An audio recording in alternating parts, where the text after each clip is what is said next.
Yep.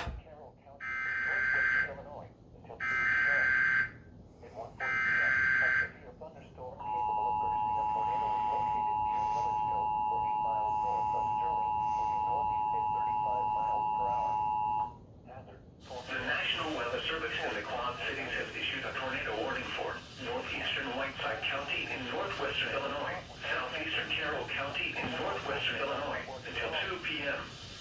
At 1:40 p.m., a severe thunderstorm capable of producing a tornado is located near Milledgeville, or 8 miles north of Sterling, moving northeast at 35 miles per hour.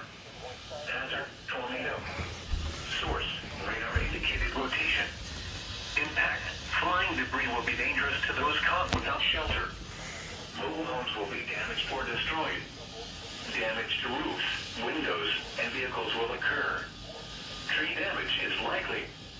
This tornadic thunderstorm will remain over mainly rural areas of northeastern Whiteside and southeastern Carroll counties, including the following locations: Penrose.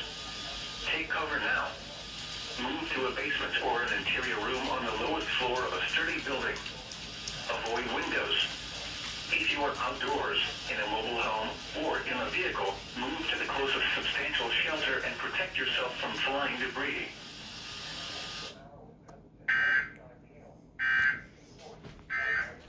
And is that it? Alright, shut that down. Now, I'm only going to count the second one